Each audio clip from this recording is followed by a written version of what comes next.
The ark doesn't sway like a boat. It rises, slowly, with a groan of wood you've never heard before, as if the earth itself were bidding farewell to the hull. Outside, the rain stopped being rain 2 hours ago. Now, it's a wall of water descending from the sky. And the screams began when the water reached the first floor of the houses down below. You're on the second level of the ark, lying on the floor of gopher wood, the wood that spent 20 years smelling of pitch, of tar, of your son's sweat. You are 600 years old and you cannot stand because your legs are trembling. Not from exhaustion, from something else. From something that doesn't have a name yet. Outside, the screams grow louder. You hear your neighbor's name being called. You hear the voice of a child. You hear someone beating on the wood with their hands, then with what sounds like a stone, then with something made of iron. The wood absorbs everything. You spent 20 years caulking every crack with hot tar, covering every joint with pitch. The ark lets in not even the rain. It will not let them in. You get up.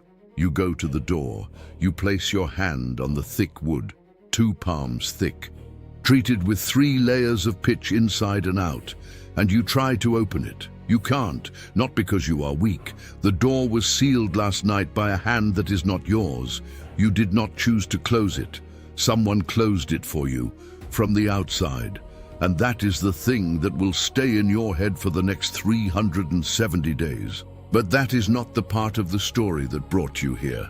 To understand what you're feeling in this moment, the hand trembling on a door that will not open, the ark rising while the world sinks, you need to understand who you were before all of this. Who was the man who spent his entire life building something no one believed would ever be needed? You are 600 years old. In your time, that is not absurd. Men live much longer. Your grandfather Methuselah reached 969 years, the oldest who has ever existed in all of human history. Methuselah died 7 days ago. You buried him before entering the ark. Some of your neighbors thought your grandfather's death was confirmation that you were mad, that you had built an enormous ark around a sick old man just to avoid leaving home. That is not true. But it says something about the level of regard people had for what you said. The world you grew up in was not the world now sinking outside. Before, the climate was stable.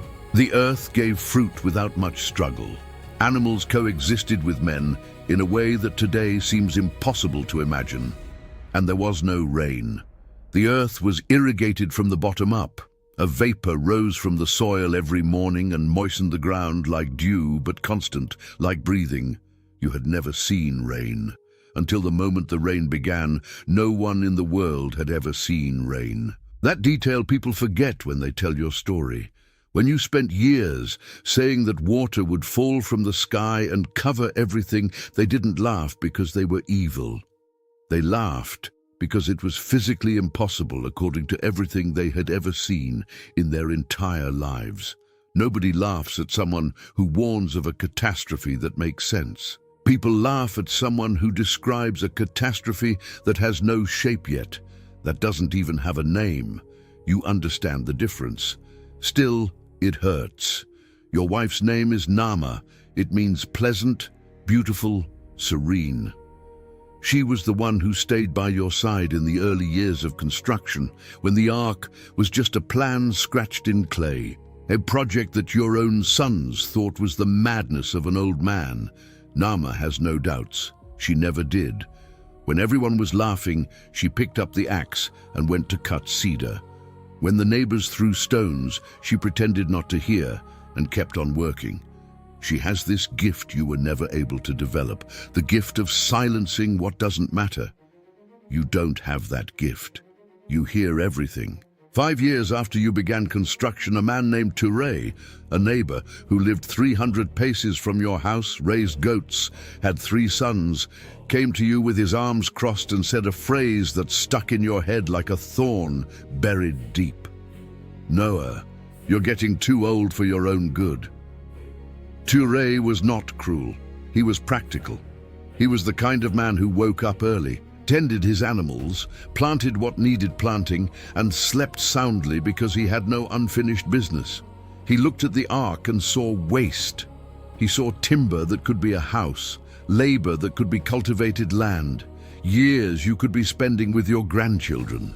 He didn't understand the project because the project was absurd to anyone who hadn't heard what you had heard. You tried to explain more than once. You planted cedars and cut them down over 120 years to give people time to see and question. Every time someone asked why you were preparing so much timber, you told them what was coming. Water from the sky, water from the earth, water that would rise above every peak that existed. You spoke slowly, with detail, without exaggeration. The words were serious, and the seriousness was real. No one believed. Touré was the one who came closest to believing. One afternoon, he sat across from you and stared at the structure for a long time without saying anything. You stayed silent too, waiting. After about 10 minutes, he stood up, slapped the wood twice with his palm, and walked away without a word. It was the most he could do. To acknowledge without admitting, it is Touré's name you can identify in the screams outside right now. Your sons entered the work at different moments. Shem, the oldest, was the first to take it seriously. He was around 70 years old when he fully committed to the project. Still young by your family's standards, Shem is the kind of person who, once he decides something is right, needs no external confirmation to keep going.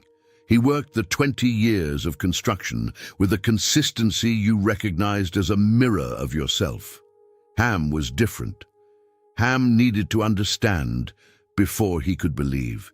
He spent years questioning the measurements, the type of wood, the logic of the internal divisions, the ventilation system. His questions were not expressions of doubt, they were those of an engineer.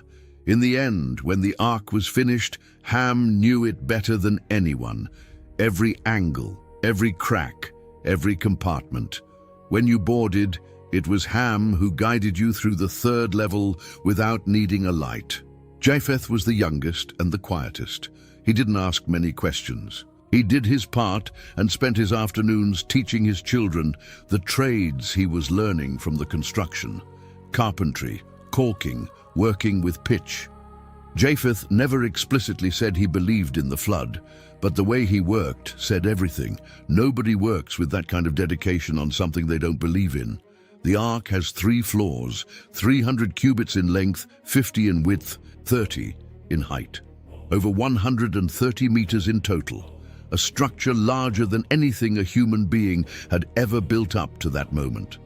Space equivalent to 450 modern cargo trailers, if you put it in a measure that today's world would understand. And you built all of it without a model, without a reference, without having seen anything remotely like it. The instructions you received were precise. The type of wood, the pitch, the exact measurements, the single window, the single door. One door. One door for a structure of that size. That was also a detail the engineers who tried to copy or criticize the project couldn't understand. Why one door? Because the ark was not meant to navigate. It didn't need emergency exits. It didn't need multiple access points. It didn't need anything beyond floating and preserving. One door was enough. And one door, when sealed from the outside, is a door that doesn't open from the inside.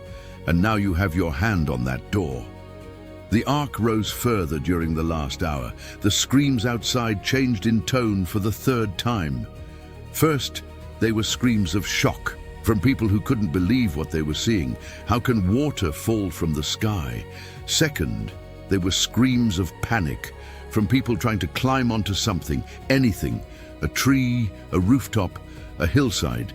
Now they are turning into something else, lower, deeper. It is the kind of sound you have never heard before, because there has never been a situation where that kind of sound was necessary. Nama appears at your side without making a sound. She places her hand on your forearm, not for comfort, just to mark that you are not alone. Neither of you speaks. You both know the door will not open. It was sealed by the same hand that gave the instruction to build. If that hand sealed it, it is because it knows something you and Nama don't know. That is what you tell yourself. It is what you will have to keep telling yourself for 370 days. But the thought that won't leave is a different one. The thought you don't say out loud, not to Nama, not to your sons, not to yourself out loud, is this. What if I had tried harder? What if 120 years wasn't enough? What if I could have done it differently?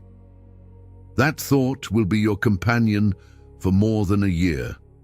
Shem is sitting against a wall on the 3rd level, his face hidden between his knees. He is 102 years old.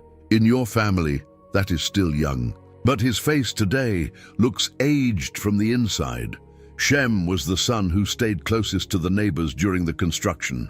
He was the one who tried to convince more people for longer. When it became clear that no one was going to come aboard, Shem stopped talking to the neighborhood. He simply stopped one day and never resumed. He closed on the inside what Nama closed on the outside. Ham is standing on the 2nd level, pressed against one of the ventilation openings, looking out. You asked him to step away. He didn't. Ham always needed to see things, even when seeing hurts, perhaps especially when it hurts. You imagine what he is seeing out there and prefer not to know. But Ham will know. Ham will carry what he is seeing in this moment for the rest of his life, which will still be a very long time. Japheth is on the lower level taking care of the animals. He was always the most practical of the three. In the last hours before the ark lifted, Japheth spent the time organizing the hay stores, checking the animal compartments, inspecting the drainage channels you had built into the floor. Work as anesthesia. You know this. You yourself did it for decades. The animals arrived in the last 7 days before the flood, not by your command. They came on their own, in pairs, of species you had never seen, and of species you had known since childhood. The birds were the first.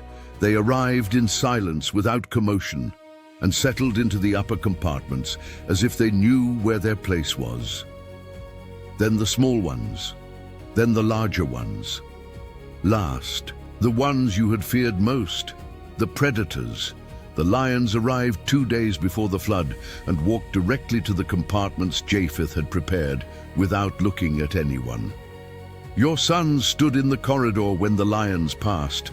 No animal attacked anyone in those 7 days.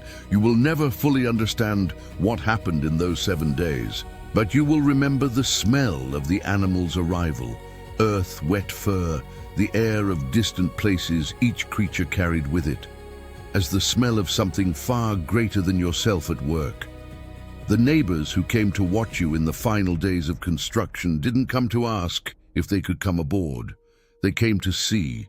Some were still laughing, but the laughter had changed. It was nervous laughter from someone trying to convince themselves.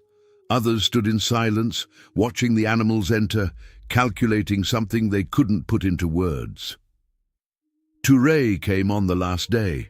He stood at the edge of the open space around the ark, arms at his sides, for a long time. You didn't go to him. He didn't come to you. You entered the ark with your family when there were only a few hours left before the rain would begin, and then the door was sealed from the outside. The ark has its own smell now that the door has been sealed.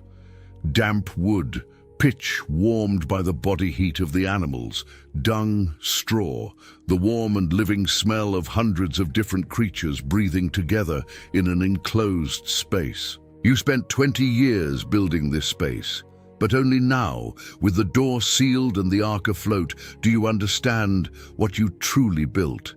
You built a world inside the world.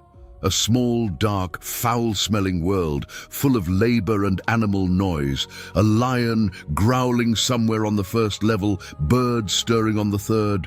The constant sound of water outside beating against the wood like something that doesn't stop, that doesn't tire, that will not go away. Everything outside that wood is gone. You don't sleep that night. You won't sleep on any night for the next several months. Not because there isn't enough silence, but because the silence will be worse than the screams. The screams still indicate life. The silence that is coming will be the silence of definitive absence. And you know this, you already know. Ham comes down from the observation post in the second week. He doesn't explain why. He sits beside you one afternoon, and for the first time since they entered the Ark, he weeps. Ham seldom cried in his life. He is the kind of man who prefers action over feeling. But there, on that second level, with the sound of water everywhere and the dense smell of the animals filling the air, he weeps for a long time. You do nothing. You don't put your hand on his shoulder. You don't say that everything will be all right. You let him. Sometimes letting is the greatest act of respect that exists. Shem doesn't weep. Shem works. He took control of an entire section of the medium-sized animals, wakes up 2 hours before everyone else, and goes to sleep 2 hours after. Work as ritual. You understand more than anyone. Japheth developed a system of accounting for the stores. He has a piece of clay where he marks each day what was consumed and what remains. Not because it's necessary, you loaded more than enough provisions, but because counting is a way of controlling time when there isn't enough sunlight to mark the day. When Japheth marks the clay, he is saying, another day has passed. And another day past is another day closer to the end of this. The problem is that no one knows when the end is. 40 days and 40 nights of rain, that you knew. But the rain stops on the 40th day and the water keeps rising. Because it wasn't only the rain. The fountains of the great deep opened as well, water rising from the subsoil, filling from below while the rain fell from above, the earth returning what it had kept. On the 150th day, the water stops rising and begins to recede. But the Ark still floats, the world is still covered, and you still have to be here, awake, keeping watch. There was a lion that fell ill in the second month, a kind of fever. He stopped eating, grew still in the corner of his compartment. You spent 3 weeks caring for him, feeding him by hand, changing his bedding, staying by his side while he slept. In the end, he recovered. But in that period you were close to him in a way you had never been with any creature before. You remember the warmth of the animal's body, the rhythm of his breathing, when he finally fell into a deep sleep one night in the 6th month.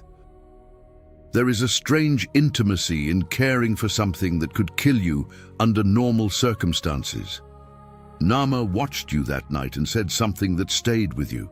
You care for him the same way you cared for the Ark. The same way you would care for anything entrusted to you. You didn't respond, but you understood what she meant. The Ark is not yours. The animals are not yours. The family is not yours. Not in the sense of possession. You are the steward. You were chosen not because you are the best or the strongest. You are 600 years old, and in the final decades of construction, you needed more rest than your sons to do the same work. You were chosen because you were what remained of someone willing to steward something beyond himself at a time when tending to oneself was already too much effort for most. That distinction will stay with you for the rest of your life. On the 158th day, you release a raven. It goes and comes back, finding nowhere to land. On the 166th day, you release a dove.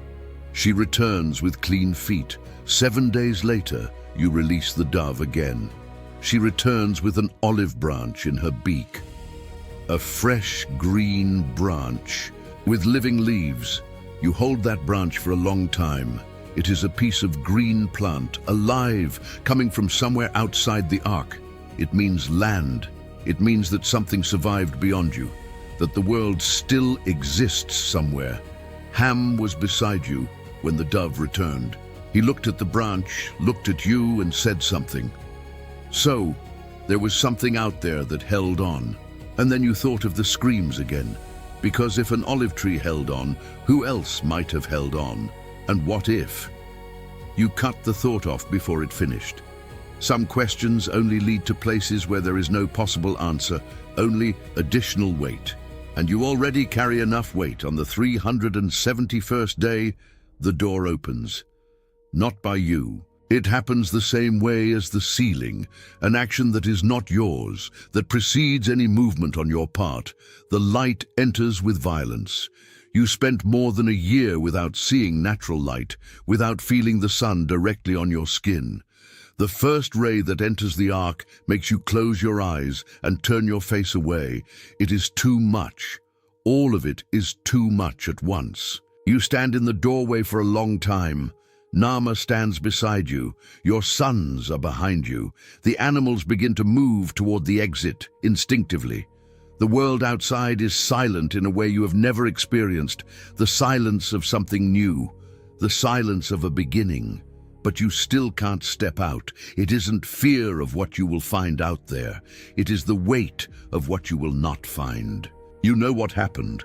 You lay awake listening, and now that the door is open and the world is there, you know the world you are about to step into is an enormous graveyard. That every step you take is a step over the memory of someone you knew. Ture, his goats, his 3 sons. All of it covered by a layer of mud that the flood left behind. You are the first survivor, and survivor is not hero. Survivor is the one who stayed alive when others didn't, and carries that weight without knowing if they deserved it, without knowing if they chose or were chosen, without being able to ask those who fell by the wayside whether they would have preferred that you stayed in their place. You leave the ark, Eve. Your feet touch the waterlogged earth, and you breathe in the smell of wet soil. Earth and water and decomposition mingled in a smell that is at once an ending and a beginning. You build an altar with the first stones you find. You make an offering. Not because you are full of peace and gratitude in this moment. You are shattered inside more than at any point during the construction, more than during the 370 days of the flood. You make the offering because it is the only gesture you have left. The only possible movement between what you became and what you don't yet know you will be. And then something happens that you did not expect. A light spreads across the sky, a band of colors you have never seen before, because it had never rained before, and therefore there had never been the physical condition for that to exist. An arc of colors stretching from one end of the horizon to the other. Not a weapon. A bow without a string, without an arrow, unusable as an instrument of war. A bow that points to both ends of the horizon at once, that points at nothing and at everything, that exists only through the joining of light with the water left suspended in the air. And you understand, without anyone needing to tell you, that this is not decoration. It is a promise. The cycle has come to its end. What comes now is a different time. You don't know if you can believe that immediately. Survivors take longer to believe in new beginnings than those who have never had to survive. But you keep the bow in your eye. You will plant. You will work the waterlogged soil until it bears fruit again, not because you are certain it will work, but because working is what you know how to do. It is what kept you alive for 600 years before the flood, and will keep you alive for the 350 that are still to come. Nama stands beside you. Shem, Ham, and Japheth stand behind you. The animals scatter across the freshly washed world. And you, Noah, you who heard the screams and could not open the door, you who were the only one to believe in the rain when rain still had no name, you who spent more than a year in the dark, tending a world that was not yours. You take the first step out of the ark, not in triumph, not with lightness, with the weight of the one who remained. Faith is not the absence of doubt. Faith is what remains when you do what was asked of you and live with what that costs. If you want to understand what happens after the ark fades on the horizon, how silence becomes a people again, how 3 brothers build 3 different worlds on the same mud, subscribe to the channel because this is only beginning. Next video, Shem, Ham, and Japheth. The world begins again, but not every beginning goes in the same direction.